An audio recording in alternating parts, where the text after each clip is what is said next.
దేవుడు ప్రభువుని లేపాడు, అలాగే మనల్ని కూడా తన శక్తి వలన ఆయన ఏం చేస్తాడు చెప్పండి? నిశ్చయముగా లేపుతాడు.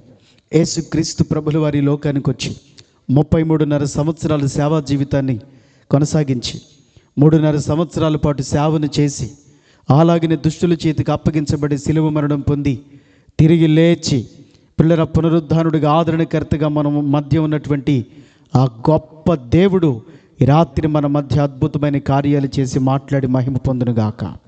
తండ్రి అయిన దేవుడు యేసుక్రీస్తు ప్రభుల వారిని లేపినట్లుగా దేవుడు మనందరినీ ఈ రాత్రి లేవనెత్తునుగాక.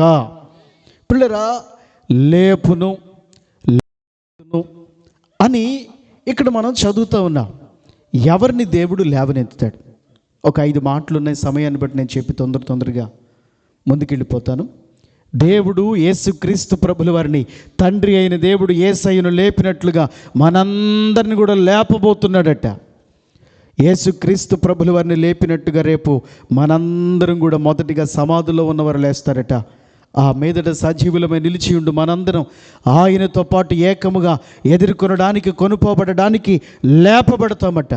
దానికంటే ముందుగా ఈ లోకంలో ఉన్న మనందరం కూడా చెడిన స్థితిలో ఉన్నారు. బైబిల్ గ్రంథంలో ఒక మాట, ఆమోసు గ్రంథం 5వ అధ్యాయం 2వ వచన భాగం చదివితే, ఆమోసు గ్రంథం 5వ అధ్యాయం అది 2వ వచన భాగం చదువుకుని ముందుకు వెళ్తాం. ఆమోసు గ్రంథం 5వ అధ్యాయం 2వ వచన భాగంలో నుంచి దేవుని వాక్యం మనం చదువుకుని ముందుకు వెళ్తాం. కన్యకైన ఇశ్రాయేలు కూలిపోయింది, ఆమె మరన్నటికీ లేవదు.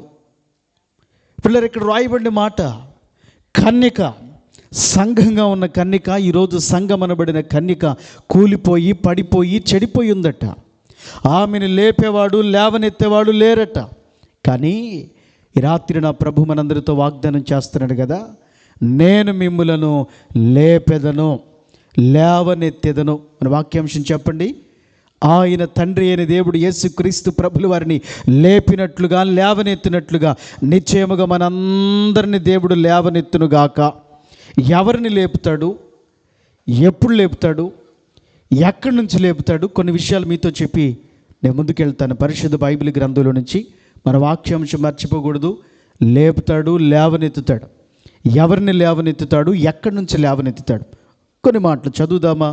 145వ కీర్తన దయచేసి 14వ వచన భాగం నుంచి దేవుని వాక్యం చదువుకుని ముందుకు వెళ్దాం. 145వ కీర్తన 14వ వచన భాగం చదువుకుని ముందుకు వెళ్తాం. యెహోవా పడిపోయిన వారందరినీ ఉద్ధరించువాడు, కృంగిపోయిన వారిని లేవనెత్తువాడు. 2 చేతులెత్తి స్తోత్రం చెప్దామా. ఇక్కడ రాయబడినటువంటి మాట, ఆయన ఎవరిని లేవనెత్తుతాడయ్యా అంటే కృంగిపోయిన మనందరిని నిశ్చయముగా నా దేవుడు లేవనెత్తునుగాక.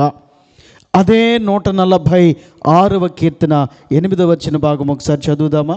146వ కీర్తన 8వ వచన భాగం ఒకసారి చదువుకొని ముందుకెళ్దాం. యెహోవా గ్రుడ్డి వారి కనులు తెరవు చేయువాడు, ఆయన కృంగిన వారందరినీ నిశ్చయముగా లేవనెత్తువాడు. స్తోత్రం చెబుదామా. ఈ రాత్రి నా ప్రభు చెప్తున్న మాట, తండ్రి అయిన దేవుడు యేసుక్రీస్తు ప్రభుల వారిని లేపినట్లుగా, లేవనెత్తినట్లుగా నిశ్చయముగా దేవుడు మనందరినీ లేవనెత్తునుగాక. ఎవరిని లేవనెత్తుతాడంటే ఆయన కృంగిపోయిన మనందరినీ ఈ రాత్రి ప్రభు లేవనెత్తి నడిపించునుగాక. సమూయేలు మొదటి గ్రంథం 2వ అధ్యాయం అది 7వ వచన భాగం ఒకసారి చదివితే అక్కడ రాయబడి ఉంటుంది కదా. మొదటి సమూయేలు గ్రంథం 2వ అధ్యాయం అది 7వ వచన భాగం చదువుకుని ముందుకు వెళ్దాం. సమూయేలు మొదటి గ్రంథం 2వ అధ్యాయం 7వ వచన భాగం చదువుకుని ముందుకు వెళ్దాం. యెహోవా దారిద్ర్యమును ఐశ్వర్యమును కలుగజేయవాడు, కృంగజేయవాడు, రైట్, లేవనెత్తువాడు ఆయనే. కృంగజేయవాడు, లేవనెత్తువాడు ఆయనే. ఈ రాత్రి దేవుని వాక్యం వింటున్నటువంటి ప్రియ దైవ జనాంగమా, ప్రభు మనందరితో చెప్తున్నాడు కదా, కృంగిన వారిని నేను లేపుతాను. యేసుక్రీస్తు ప్రభుల వారిని ఏ రీతిగా లేపానో, ఇదిగో మిమ్ములు కూడా ఆ రీతిగా కృంగిపోయిన మిమ్మలను నేను లేవనెత్తబోతున్నాను. కృంగిపోయిన మిమ్మల్ని నేను లేపుతానని మొదటి మాటగా ఈ రాత్రి ప్రభు మనందరితో మాట్లాడుతున్నారు. పిల్లరా, బైబిల్ గ్రంథంలో కొన్ని విషయాలు మీతో చెప్పి నేను ముందుకు వెళ్తాను. 2వ దినవృత్తాంతాల గ్రంథం అది 11వ వచన భాగం ఒకసారి చదువుదామా. దినవృత్తాంతముల 2వ గ్రంథం అది 30వ అధ్యాయము 11వ వచన భాగం నుంచి దేవుని వాక్యం మనం చదువుకుని ముందుకు వెళ్దాం. దినవృత్తాంతముల 2వ గ్రంథం 30వ అధ్యాయం 11వ వచన భాగం నుంచి దేవుని మాటలు మనం చదువుకుందాం. అయినను ఆషేరు మనష్షే, జెబూలూను దేశముల వారిలో నుండి కొందరు కృంగిన మనస్సుతో, అండర్లైన్ చేసుకోండి ఆ మాట, ఏ మనసుతో వచ్చారంట వాళ్ళు? చెప్పండి అందరూ, ఏ మనసుతో వచ్చారట? చెప్పండి, ఏ మనసుతో వచ్చారు? కృంగిన మనస్సుతో. పెద్దలు దైవజనులు ఒక మాట అంటుండేవాళ్ళు, మొదటి రోజు మందం అంట, ఆఖరి రోజు అందం అంట. మీరేంటో మందంగా కూర్చున్నారు? చెప్పాలి అందరూ, ఏ మనసుతో వచ్చారు వాళ్ళందరూ? ఎక్కడికి వచ్చారు వాళ్ళందరూ? బైబిల్లో రాయబడిన మాట, ఆషేరు దేశం నుంచి, మనష్షే దేశం నుంచి, జెబూలూను దేశం నుంచి కృంగిపోయిన మనసు కలిగిన వారై యెరూషలేముకు వచ్చారట. ఎక్కడికి వచ్చారు చెప్పండి? 3 రకాల దేశం నుంచి 3 రకాల తెగల వారు, 3 రకాల గోత్రాల వారు, 3 రకాల ప్రజలు, ఒకే మనస్సు. ఏమిటా మనస్సు? కృంగిపోయిన మనస్సు. ఆ కృంగిపోయిన మనసుతో యెరూషలేమునికి వచ్చారట. పిల్లరా, ఆషేరు అంటే ఎవరయ్యా అంటే యాకోబు యొక్క 8వ కుమారుడు. ఆషేరు అనే మాటకు అర్థం అదృష్టవంతుడు, భాగ్యవంతుడు, ఆశీర్వదించబడినవాడు, సంతోషం, ఇలా ఉన్నాయి. ఆషేరు అంటే అదృష్టవంతుడు, భాగ్యవంతుడు, సంతోషం, అలాగనే ఆశీర్వాదం అని పేరు కలిగినోడు. ఒకప్పుడు అదృష్టవంతులుగా బ్రతికిన ఈయన, ఆశీర్వాదంగా బ్రతికిన వీళ్ళు, ఆ యొక్క భాగ్యవంతులుగా బ్రతికిన వీరు, సంతోషంగా బ్రతికిన వీరికి ఈరోజు ఏమి లేదట చెప్పండి? నెమ్మది లేక మనస్సు కృంగిపోయిందట. మళ్ళా చెప్తున్నాను, ఆషేరు అంటే సంతోషం, అదృష్టం, ఆశీర్వాదం, లేకపోతే భాగ్యవంతుడు అని అర్థం. భాగ్యవంతులుగా బ్రతికిన ఒకప్పుడు భాగ్యవంతులుగా బ్రతికారండి, ఒకప్పుడు అదృష్టవంతులుగా బ్రతికారండి, ఒకప్పుడు ఆశీర్వాదానికి వారసులుగా బ్రతికారండి, ఒకప్పుడు సంతోషంగా బ్రతికారండి. కానీ ఆ దేశస్తులకు, ఆ ప్రాంత ప్రజలకు, ఆ గోత్రికి ఈరోజు ఏమైందో తెలుసా? కృంగిన మనస్సు వచ్చేసింది. కృంగిపోయిన మనసు కలిగిన వారే బ్రతుకుతున్నారు ఈ రోజున. రెండవ విషయాన్ని మనం గమనిస్తే, అక్కడ రెండవదిగా మనష్షే ఆ దేశం నుంచి వచ్చారట. ఏమిటయా మనష్షే అంటే? యోసేపు యొక్క పెద్ద కొడుకు. ఆ వ్యక్తికి పెట్టుకున్న పేరు మనష్షే. మనష్షే అంటే మరచిపోవటం. యోసేపు యొక్క భయానకమైన పరిస్థితులు, కష్టాలు, కన్నీళ్ళు, ఇబ్బందులు, భయానకమైన ఉపద్రవాలు అన్నీ కూడా మర్చిపోయి సంతోషంగా ఐగుప్తు దేశంలో బ్రతుకుతున్నటువంటి ఈ యోసేపు, నేను అన్నీ మర్చిపోయానని తన కుమారుడికి పెట్టుకున్న పేరే మనష్షే. ఒకప్పుడు పిల్లల బాధలతో బ్రతికిన, సంతోషంగా ఈరోజు బ్రతకడానికి కృపనిచ్చినటువంటి వీళ్ళు సంతోషంగా బ్రతికి అన్నీ మర్చిపోయి మరలా ఎందుకు కృంగిపోయిన మనసుతో ఉన్నారు. ఇక మూడవ బ్యాచ్, మూడవ దేశస్తులు ఎవరయ్యా అంటే జెబూలూను. చెప్పండి, జెబూలూను. చాలా విషయాలు మనం చెప్పుకోవచ్చు, కానీ ప్రతి నిమిషం విలువైంది. ఈ స్టేజ్ మీద నిలబడిన నేను ప్రతి నిమిషాన్ని చాలా జాగ్రత్తగా వినియోగించుకోవాలి. ప్రతి దినం, ప్రతి గంటకి కొన్ని వేల రూపాయలు ఖర్చు అవుతాయి ఈ సభలకు. పిల్లరా, ఇంత ఖర్చు చేసి ఎందుకయ్యా ఈ సభలు ఏర్పాటు చేశారంటే, అనేకులు ప్రభు వైపు త్రిప్పబడటానికి, కృంగిపోయిన జీవితాలు లేవనెత్తబడి యేసయ్యలో అంటుకట్టబడడానికి. స్తోత్రం చెబుదామా? కాబట్టి నేను షార్ట్గా తొందరగా చెప్పేస్తాను. గమనించాలి, ఆషేరు అంటే సంతోషం, అదృష్టం, భాగ్యవంతుడు, ఆశీర్వదించబడిన వాడు. అలాగ అదృష్టవంతుడిగా, భాగ్యవంతుడిగా బతికినోడికి ఈ రోజున కృంగిపోయిన మనసు వచ్చింది. మనష్షే అన్నీ మర్చిపోయి బ్రతికినోడు మరలా కృంగిపోయి బ్రతకాల్సిన పరిస్థితి వచ్చింది. 3 జెబూలూను అంటే గౌరవం. జెబూలూను అనే మాటకు అర్థం గౌరవం, ఉన్నతమైన ఇల్లు, నివాసం అని అర్థాలు. ఉన్నతమైన స్థితిలో, ఉన్నతమైన ఇంటిలో గౌరవంగా బ్రతికినటువంటి ఈ జెబూలూను ఈ రోజున ఏ మనసుతో యేసయ్య దగ్గరికి వచ్చాడు చెప్పండి? చెప్పండి మీరంతాను. వెనకోళ్ళు చెప్పాలి. కుర్చీలో కూర్చున్న వాళ్ళు ఏ మనసుతో వచ్చాడు?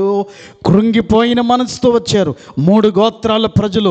1 ఆషేరు గోత్రం, అదృష్టవంతుడిగా, సంతోషంగా, ఆశీర్వాదానికి వారసుడిగా, భాగ్యవంతుడిగా బ్రతికినోడు. 2 మనష్షే పెద్ద కొడుకు. ఎవరో? యోసేపు యొక్క పెద్ద కొడుకు. అన్ని మర్చిపోయినాడు, మరలా కృంగిపోయిన మనసుతో బ్రతకాల్సిన పరిస్థితి. 3వది జెబూలూను, గౌరవప్రదమైన నివాసాలు బ్రతికినవాడు, గౌరవంగా జీవించినవాడు. ఈరోజు కృంగిపోయిన మనసుతో ఎక్కడికి వచ్చారట? యెరూషలేముకు వచ్చారట. యెరూషలేము అనే మాటకు అర్థం శాంతి నివాసం, శాంతి నిలయం, శాంతి నగరం. ఇలా చెప్పుకుంటూ పోతే చాలా ఉన్నాయి. శాంతి నిలయానికి, శాంతి నగరానికి, శాంతి నివాసానికి ఇదిగో మనశ్శాంతి లేనోళ్ళు, నెమ్మది లేనోళ్ళు, అదృష్టవంతులుగా, భాగ్యవంతులుగా అన్నీ మర్చిపోయి ఉన్నతమైన గౌరవప్రదమైన జీవితంలో బ్రతికినోళ్ళు ఇదిగో శాంతి కోసం, నెమ్మది కోసం కృంగిపోయిన స్థితి నుంచి యెరూషలేమనబడినటువంటి దేవాలయానికి, దేవుని మందిరానికి వారందరూ వచ్చారు. ఈ రాత్రి దేవుని వాక్యం వింటున్న ప్రియ దైవజనగమా, ఇక్కడ కూర్చున్న నీవు, దూరాన సమీపన వాక్యం వింటున్న మనందరం గమనించాలి. ఒకప్పుడు భాగ్యవంతులుగా బ్రతికుండొచ్చు, ఒకప్పుడు అదృష్టవంతులుగా బ్రతికుండొచ్చు, ఒకప్పుడు ఉన్నతమైన స్థితిలో బ్రతికుండొచ్చు, గౌరవ ఘనతలు పొందుకొని బ్రతికుండొచ్చు, అన్నీ మర్చిపోయి ప్రశాంతంగా నెమ్మదిగా బ్రతికుండొచ్చు.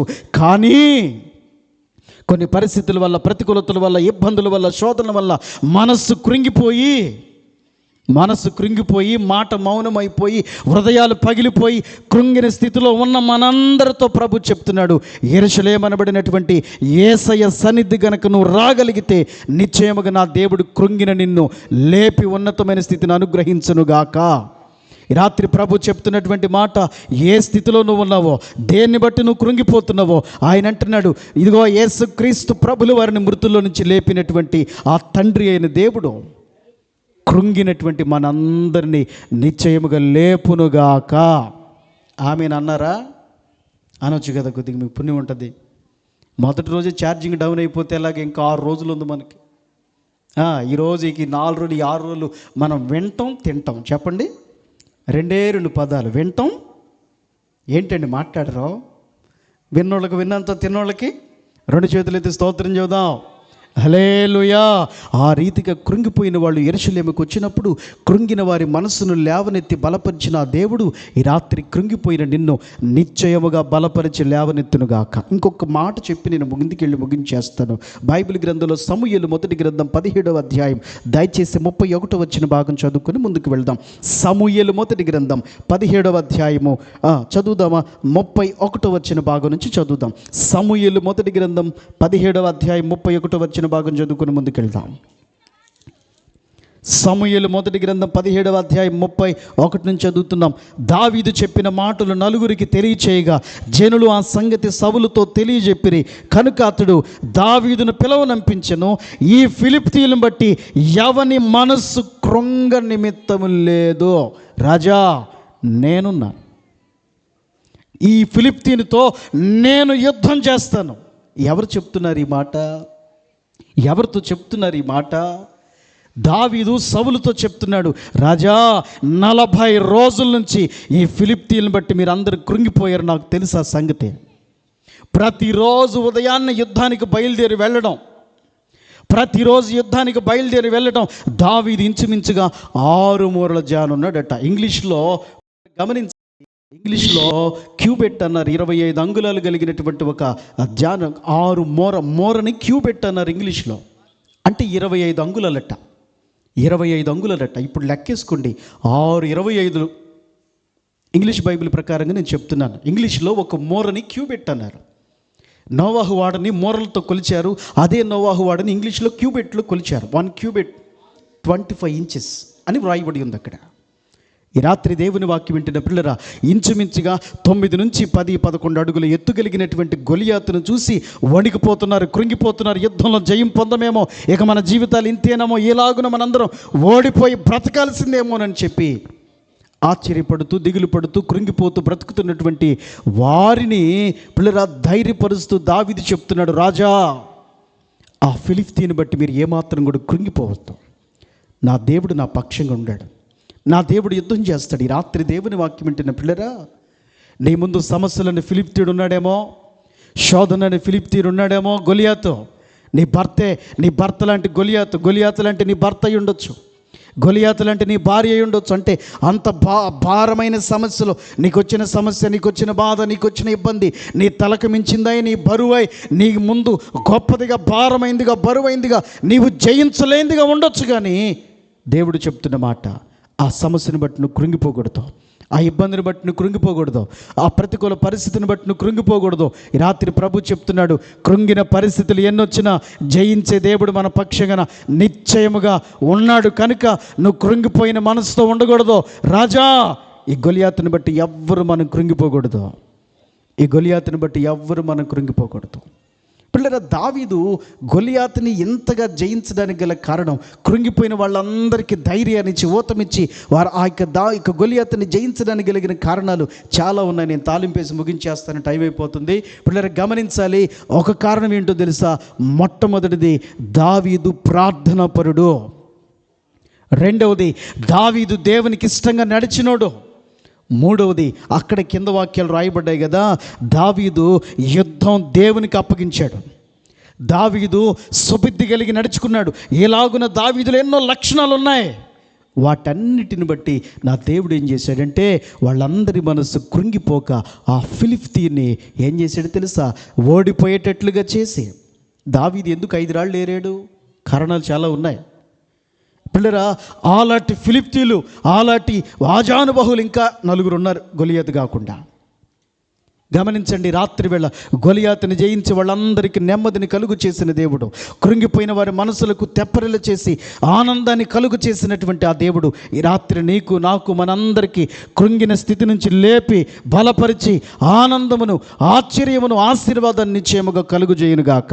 ఈ మొదటి రోజు రాత్రి నా ప్రభు నీతో మాట్లాడుతున్న మాట, నీ భర్తను బట్టి కృంగిపోతున్నావో, నీ బిడ్డలను బట్టి కృంగిపోతున్నావో, నీ సమస్యలను బట్టో, నీ శోధనలను బట్టో, నీ ఇబ్బందులను బట్టో, నీ ప్రతికూల పరిస్థితులను బట్టో, నీ యొక్క భయానకమైనటువంటి శోధనలను బట్టో, నీ బలహీనతలను బట్టో, దేని చేతను కృంగిపోతున్నావో, ఈ ప్రభు చెప్తున్న మాట, నిశ్చయముగా కృంగిపోయిన నిన్ను నేను లేవనెత్తుతాను. యేసుక్రీస్తు ప్రభుల వారిని తండ్రి అయిన దేవుడు లేపిన రీతిగా యేసుక్రీస్తు ప్రభుల వారిని ఆయన ఏ రీతిగా మృతుల్లో నుంచి లేపాడో, లేవనెత్తాడో, నిశ్చయముగా మనందరినీ, ఎవరిని నిజంగా నీ గుండెల మీద చేసుకొని చెప్పు, నీ మనసు ఎలా ఉంది? దేన్ని బట్టి కృంగిపోతున్నావు? ఏ విషయాన్ని బట్టి నీ కృంగుదల వస్తుంది? ఆ కృంగిన విషయాల్లో నిశ్చయముగా నా దేవుడు నిన్ను లేవనెత్తును గాక. భక్తుడు రాసుకున్నాడు కదా, ఒంటరి బ్రతుకులో కృంగిన మనసుకు చల్లని నీ చూపే ఔషధమే. ఒంటరి బ్రతుకులో